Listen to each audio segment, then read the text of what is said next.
Hola, yo soy Cindy. Hola, yo soy Pedro. Nosotros somos los papitos de Emma, nuestra bebé que está en el cielo, y les damos la bienvenida a un nuevo video. El día de hoy queremos hablarles acerca del derecho a la paternidad en una interrupción voluntaria de embarazo o en la muerte gestacional.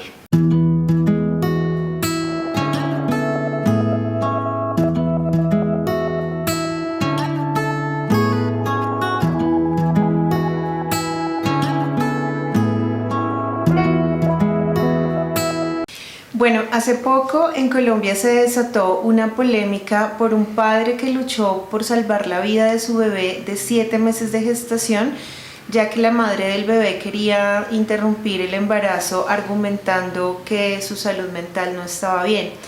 Este hombre pues acudió a todas las instancias legales y se encontró infortunadamente con un sistema que lo anuló por completo y no pudo detener esta situación, así que esto abre un debate muy grande de lo cual también nos lleva a nosotros a contar nuestra propia experiencia. A raíz de esto y de mi propia experiencia quiero compartir con ustedes cómo pude comprobar que como padre de Emita no tuve derecho sobre la paternidad de ella por una ley que omitía todos mis derechos. Desde el momento en que nosotros nos enteramos que algo no estaba bien en el embarazo, rápidamente los médicos procedieron a explicarnos la sentencia C-355 de 2006.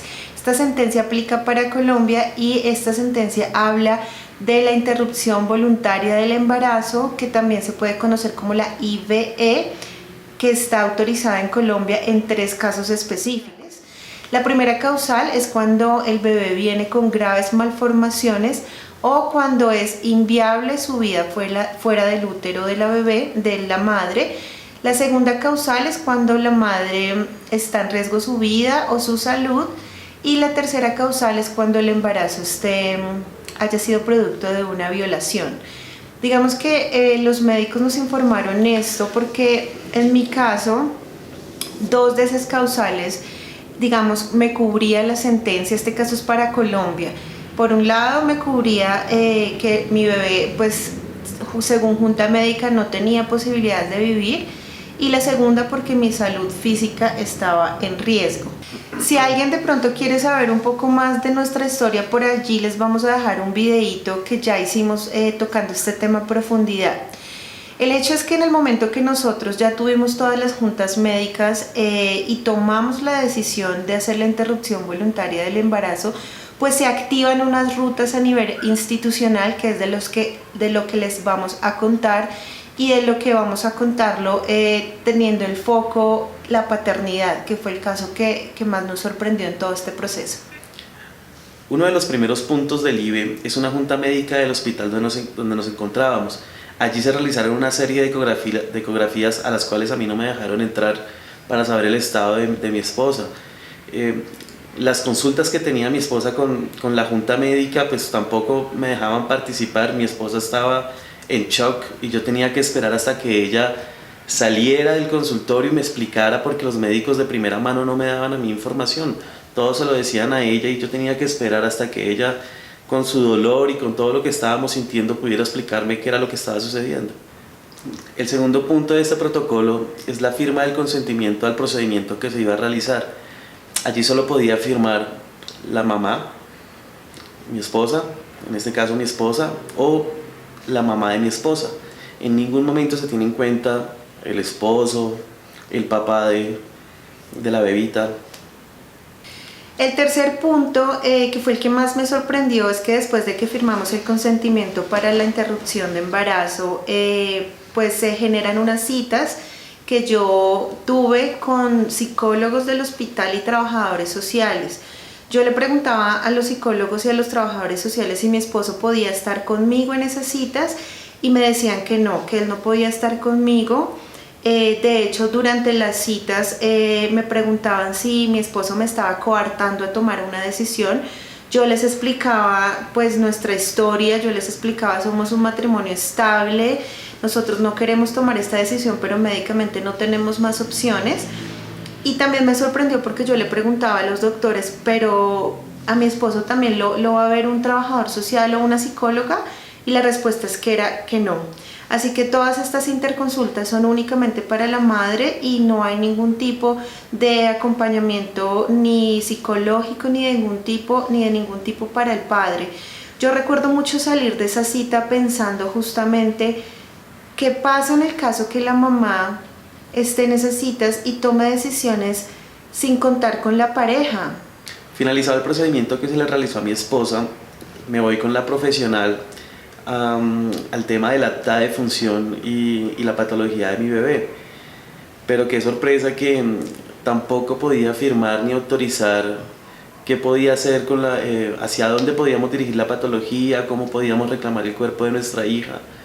En esos casos, aislado completamente como padre, la única persona que podía firmar era mi esposa. Mi esposa estaba en recuperación, ya la habían pasado a habitación, pero pues yo estaba en otro piso con la profesional haciendo el trámite. No pude hacer la disposición o más bien dejar todo organizado para que me entregaran a mi hija y poderle dar nuestros trámites funerarios de acuerdo a nuestra religión. Y cuando pasamos al acta de función, pues en el acta de función solo aparece hija. Ni siquiera hija porque no le dan sexo. O sea, saben que es una niña, pero simplemente ponen hijo como indeterminado. Hijo de sindicante, digamos, es lo único. O sea, ustedes no se alcanzan a imaginar el dolor que sentía en ese momento de que no sentía ni el reconocimiento de mi hija porque no me la dejan registrar con el nombre porque no fue registrada. No puedo firmar como padre porque ante el hospital no era padre, solo era mi esposa. Las únicas personas que podían firmar era nuevamente mi esposa o la mamá de ella.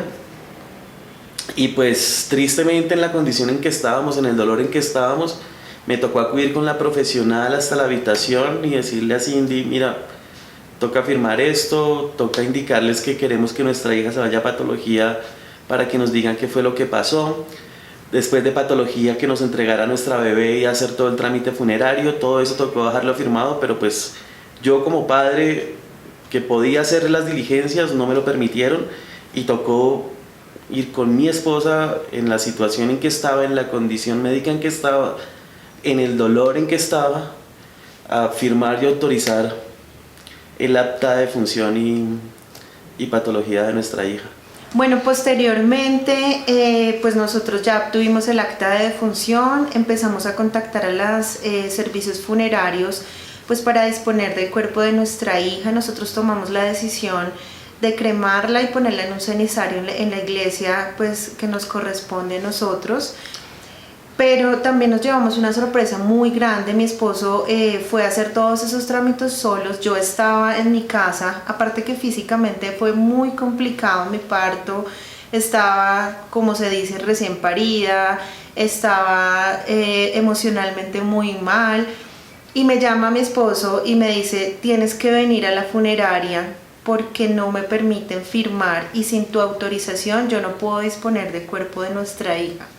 Eso fue muy doloroso porque, o sea, literal, yo tuve que pararme de mi cama con mis dolores, con toda esta emocionalidad y tuve que así, tápeme la cabeza del frío porque pues nosotros somos muy tradicionalistas en mi familia, mi mamá, de cuidarme la cuarentena y este tipo de cosas. Y me tuve que ir a una casa funeraria, que en la misma casa funeraria aparte entierran personas, o sea, el frío, yo creo en eso, pues yo tuve que meterme allá para firmar, porque mi esposo no podía simplemente firmar la autorización de cremación de la bebé. Yo estaba muy molesta, primero porque me hicieron salir de mi casa para firmar eso, y segundo, porque no dejaban de decir hijo, hijo, hijo, y yo era, pero, o sea, no entienden que mi hija es una mujer y se llama Emma Cante y tiene nombre, o sea, ¿por qué siguen diciendo el hijo de sindicante, el hijo de sindicante, el hijo de sindicante como si no fuera un ser humano? A mí me dolió eso y a mi esposo le dio mucha rabia que no podía ni siquiera tomar decisiones sobre cómo disponer el cuerpo de la bebé. Yo volví a preguntarme, nuestras decisiones siempre fueron tomadas en conjunto, pero yo volvía y me preguntaba, ¿qué pasa cuando un padre quiere enterrar a su hija o su hijo y su madre no? O al revés. O sea, es un tema de verdad muy difícil de manejar cuando no se tiene en cuenta el padre en este tipo de cosas. Nosotros entramos porque yo solicité hablar con un representante de la funeraria, entramos a la oficina y él nos dice a manera como por debajo de la mesa, porque él incluso dice que no lo puede decir oficialmente, pero que él nos explicaba que ante la ley la maternidad se demuestra, pero la paternidad se presume. Es decir, que hasta que no haya un hijo registrado por notaría como hijo vivo, hijo de este padre, pues la paternidad se presume. Es decir, que los padres no tenían ningún tipo de derecho y los únicos que podían autorizar tanto la disposición del cuerpo para trámites de cualquier tipo, funerario, etcétera, eran o la misma madre o la mamá o la abuela materna. Es decir, ni siquiera la abuela paterna, es la abuela materna. Entonces esto fue como un choque muy grande para nosotros. Yo no me alcanzo a imaginar el dolor de Juan Pablo Medina, el papá de Juanse, el bebé por el cual se generó toda esta polémica aquí en Colombia. No tuvo la oportunidad de vivir, un bebé de 7 meses. El dolor que está sintiendo este papá cuando hizo hasta lo imposible legalmente para poder que su mamá interrumpiera su embarazo al 7º mes, cuando su bebé estaba bien, cuando tenía todas las posibilidades, cuando tenía un papá que lo quería, que quería a su hijito. No me imagino el dolor de él, el no hacer parte de las decisiones. Esta fue una decisión unilateral por parte de ella. Me imagino no haber compartido las ecografías de su hijo, el no haber estado en el procedimiento, el no poderle dar sepultura a su bebé, en que su único recuerdo es el nombre, Juan Sebastián.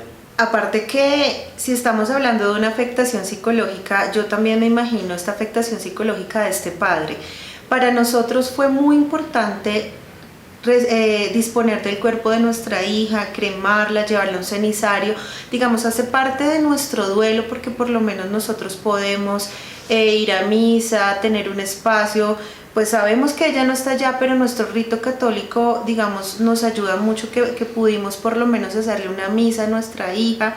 Hace parte del duelo, digamos, nosotros no nos imaginamos el dolor de este padre que probablemente no pudo ni siquiera enterrar a su hijo. Él hablaba, yo veía las entrevistas y decía, es que yo ya le tengo la cuna, le tengo los juguetes, le tengo la ropa, todo. Es un bebé que está entrando al 8º mes, ya puede vivir fuera del cuerpo de la mujer. Es decir, simplemente que me lo entreguen y yo me hago cargo. Si las madres pueden sacar a sus hijos como madres solteras, los padres también podemos. De verdad que en nuestra propia experiencia, Pedro sintió mucha rabia, mucho dolor al verse tan excluido que no podía firmar ni aparecer en ningún lado. Pues no nos imaginamos este padre todo lo que está viviendo también. Para el siguiente punto que quiero contarles es que digamos que después de que se hace una interrupción voluntaria de embarazo o una IVE como se conoce, se activan también como unas citas post procedimiento en donde me llamaban a mí para agendarme citas con psicología y trabajo social y otra vez estas citas son únicamente para la madre. Nunca se le ofreció a Pedro una cita con psicólogo, una cita con trabajadora social, ni siquiera para que me acompañara a mis citas. Lo más sorprendente es que me llaman tanto del hospital como de instituciones del gobierno y esta llamada para mí me resultó muy hiriente porque era una llamada en donde me preguntaban, ¿usted está siendo maltratada por su esposo? ¿Está siendo violada? ¿La están coartando a tomar decisiones? ¿La están maltratando psicológicamente? Y yo les decía como, ¿pero de qué me están hablando? ¿Ustedes de qué me hablan si yo tengo acá a mi esposo al lado llorando a su hija, viviendo una depresión, viviendo un duelo? Él está súper destrozado. ¿Por qué me están haciendo estas preguntas? Y seguían insistiendo. O sea, el protocolo es muy hacia facilitar la demanda del hombre. Y eran las preguntas, recuerde que puede activar la línea púrpura, puede llamar a estas líneas en caso de que usted quiera solicitar ayuda si su esposo la está maltratando, si la está coartando. Entonces así fue toda la conversación y a mí me resultó tan incómodo, porque yo les explicaba, pero por favor, o sea, mi esposo está destrozado, ¿ustedes de qué me están hablando? O sea, de verdad, los protocolos están diseñados en una agenda feminista tan radical que anulan completamente a los hombres que, como mi esposo, son hombres que respetan, que quieren a sus hijos, que valoran a sus hijos, que les duele también, que sufren, que sienten. O sea, es una agenda demasiado radical en donde se generaliza que todos los hombres son maltratadores y que todos los hombres simplemente no les importan sus hijos. Que huyen a la paternidad. Exacto. En mi caso sentía rabia, sentía dolor con todo por las decisiones que tomaba, o más bien por las decisiones en donde me aislaban por completo de mi esposa y de mi hija. Si queremos hablar de equidad de género, también debemos tener en la mesa de debate los derechos del padre, pues en estos casos ni una incapacidad médica nos brinda. Para una incapacidad laboral, lo primero que nos piden en nuestros trabajos es un registro de nacimiento de nuestro hijo y posterior el acta de defunción. En este caso, como en el acta de defunción ni siquiera aparece mi nombre, pues no tengo derecho al duelo, no tengo derecho a incapacidad. Y estos días, posterior a la pérdida de nuestra hija, psicológicamente yo estaba muy mal, estaba destrozado, no le dan ganas a uno de trabajar, intentar conectarse o concentrarse en el trabajo es imposible. Recuerdo que solo pensaba en lo mucho que extrañaba a Emma, en la salud de mi esposa y pues, como le hemos dicho, no tenía el acompañamiento ni psicológico ni de una persona que supiera afrontar esta situación. Todas las personas que se acercan a uno pues no han vivido esto y pues Dios permita que en ningún momento lo lleguen a pasar, pero me encontraba muy solo y es bueno que se tenga una equidad de género para poder también protegernos a nosotros, para poder brindarnos ese apoyo como papás que acabamos de perder a nuestros hijos. Aunque la ley no lo reconoce, es bueno que se establezcan derechos para la paternidad de un hijo gestante. De un hijo en gestación. De un hijo en gestación. Es que de verdad es muy triste que al hombre, porque es que en Colombia toda la agenda es muy feminista y entonces todo se habla de que los hombres son machistas y que el patriarcado y que los derechos reproductivos de la mujer, pero nadie sabe que los hombres, como dicen el dicho, los hombres también lloran, los hombres también sienten. Y si se habla de equidad de género, pues se debe hablar del bienestar de los dos géneros, tanto de la mujer como el hombre. Si estamos argumentando que una mujer puede interrumpir un embarazo, argumentando que no está bien su salud mental, pues por un lado, ¿qué pasa con la salud mental del padre?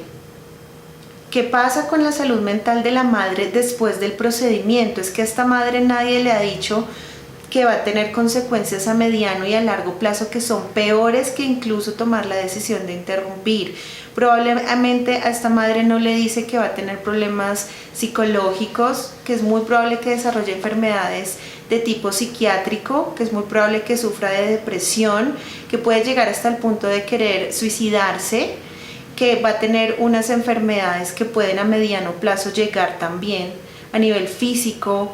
O sea, es tanto, o sea, digamos que más allá de que esta persona tome o no tome la decisión, porque nuestro objetivo no es tampoco juzgar ni nada, es que si estamos hablando de que va a haber una afectación psicológica o que su salud mental está afectada, pues hay que decirle a estas madres que deciden interrumpir el embarazo, pues que su salud sí se les va a afectar y muchísimo, porque van a venir muchísimos procesos que nosotros lo sabemos de primera mano, van a tener que hacer un duelo, van a tener que lidiar con la rabia, con la culpa, con problemas de tipo psicológico, psiquiátrico, de depresión.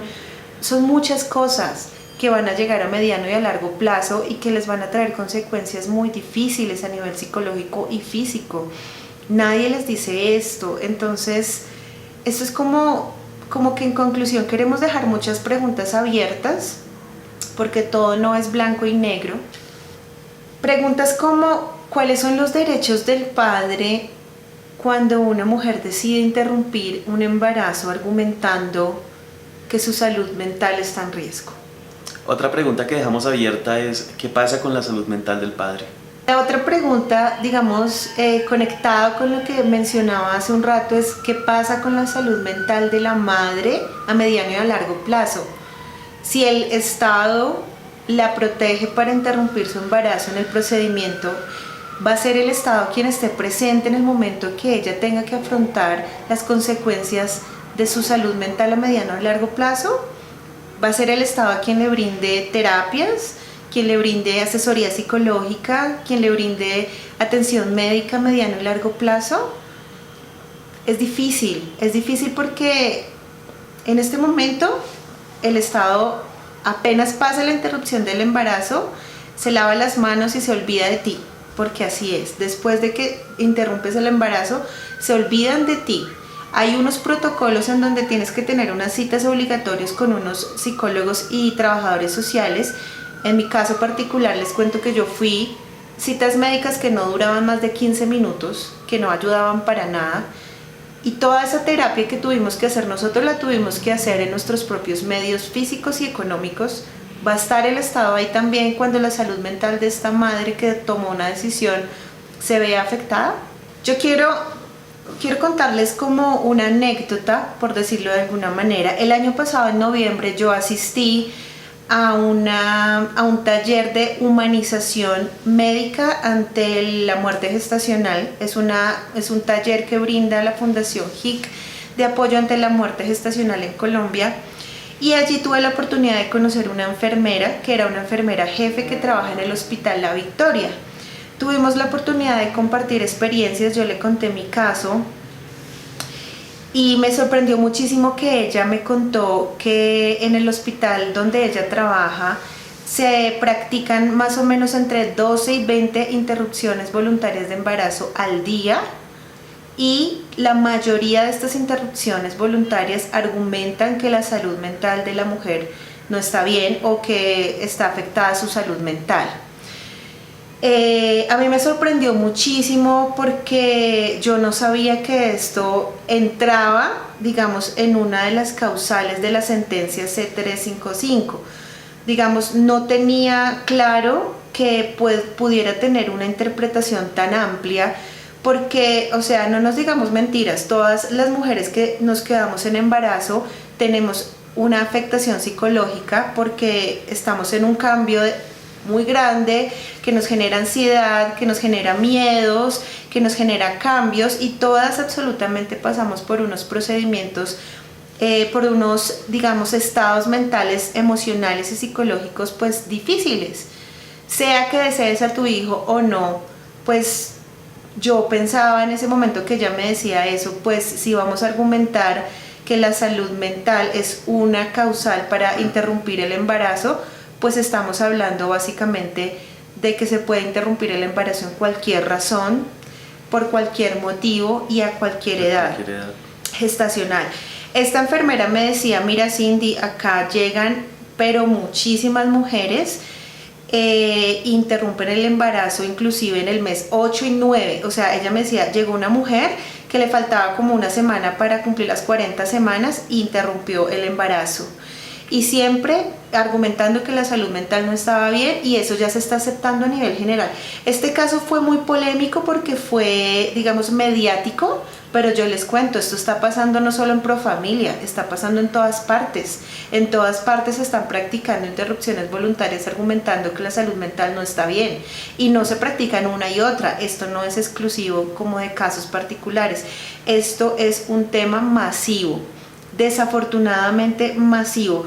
y no quisiera entrar en este tema, pero esta enfermera me decía, Cindy, la mayoría que llegan son también madres venezolanas y tenemos un tema muy complicado porque la migración llega también con este tipo de inconvenientes y no lo sabemos manejar. Miren, nosotros de verdad que no queremos no queremos juzgar, nosotros en esto queremos ser muy imparciales porque en nuestra propia experiencia tuvimos que optar por una interrupción voluntaria de embarazo por motivos médicos, tanto de mi hija como de nosotros, pero conocemos el protocolo, el procedimiento y pudimos de primera mano comprobar, primero, que el hombre no tiene ningún derecho, que no hay derecho sobre el hombre. Era lo que hablábamos de que... Sobre la paternidad. Sobre la paternidad, que solo el hombre tiene deberes, pero no tiene derechos, ¿no?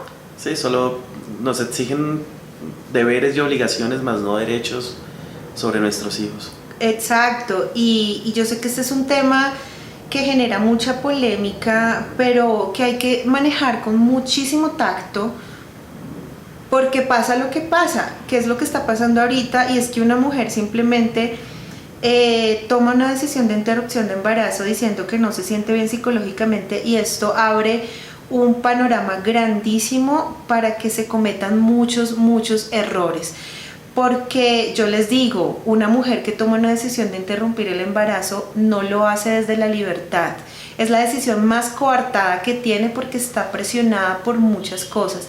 Está presionada por su familia, por su estatus social, por su economía, está presionada por su pareja, está presionada por su edad, está presionada por todos lados, pero no es una decisión que pueda tomar desde la libertad, es la decisión que yo podría decir más coartada y con mayor presión que ella hace. Y ahora hay muchas opciones, hay muchísimas opciones. Nosotros de primera mano estuvimos en la Casa de la Madre y la Mujer y conocimos el programa La madre del niño. La madre del hijo, y hay muchos programas en donde se acompaña a una madre durante muchos meses para que tome la decisión correcta, sea que decida interrumpir o sea que decida continuar el embarazo y dar su hijo en adopción. Hay programas que les hacen un acompañamiento real a estas madres, y no es como ir a un hospital y simplemente un doctor en 2 horas te dice sí, estás para una interrupción de embarazo porque su estado mental su estado mental no está bien. O sea, esta madre necesita un acompañamiento psicológico que no se toma en 2 horas, que no se toma ni en una semana. Tiene que haber un trabajo mucho más completo, sobre todo porque a esta mujer se le tiene que capacitar de las consecuencias que va a tener, porque va a tener muchas. Ella no va a tener que pasar no solamente por un duelo como nosotros, sino que va a ser un duelo mucho más complejo.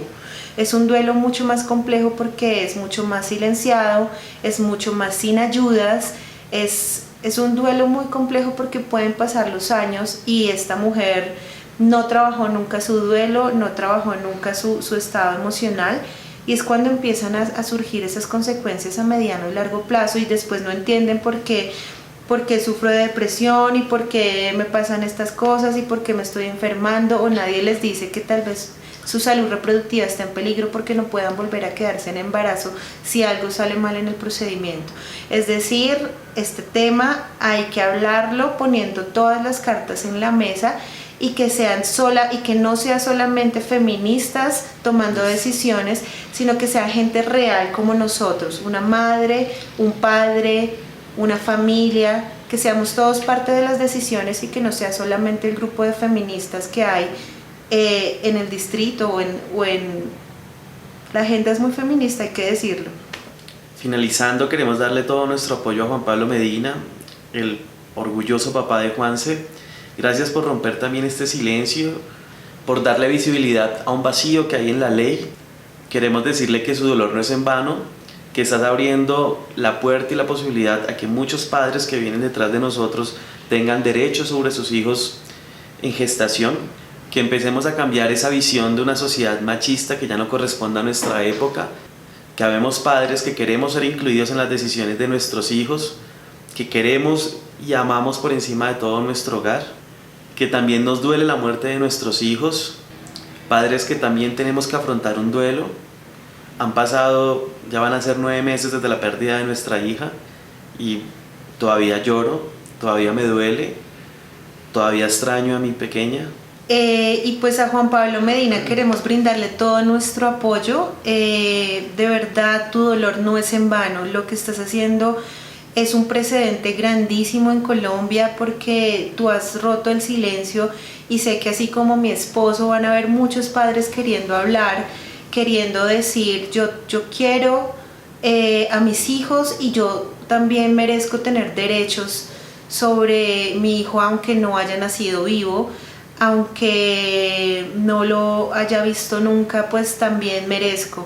Entonces a este padre queremos darle todo nuestro apoyo. A Juan Pablo queremos decirle que no se encuentra solo, que somos muchos padres que hemos pasado por esto también, que su hijito Juan se encuentra muy orgulloso de todo lo que está haciendo y con esto le está demostrando lo mucho que lo ama. Y bueno, para todas las personas que vieron este video hasta acá, queremos invitarlo a que comenten qué opinan, que nos den sus opiniones. Nos encantaría poder leer sus comentarios. Es un tema muy importante que está ahorita en debate en Colombia y todos tenemos que ser parte. Digamos que todos en esto tenemos que tomar acción para que las decisiones no las tome únicamente un grupo aislado de personas que llevan una agenda exclusivamente feminista y en donde definitivamente los programas no están teniendo una equidad de género incluyente con el hombre y tampoco están habiendo programas que acompañen a una mujer después de tomar la decisión de interrupción de embarazo. Muchas gracias por habernos acompañado como siempre hasta acá. No olviden seguirnos en nuestras redes sociales, en Instagram, en Facebook y en YouTube. Nos encuentran como La Huella de Emma y les mandamos un abrazo enorme a todos. Si conocen más papitos que estén pasando por esta situación, coméntenles de nuestro canal, que por favor nos escriban. Y compartan este video, de verdad que nosotros lo que hacemos lo hacemos sin ninguna intención que no sea más que acompañar desde la distancia a esos padres que al igual que nosotros han vivido esta dura experiencia. Entonces compartan esta información y muchísimas gracias de nuevo. Aquí vamos a estar, Pedro y Cindy, los papitos de Emma. Gracias. Chao. Chao.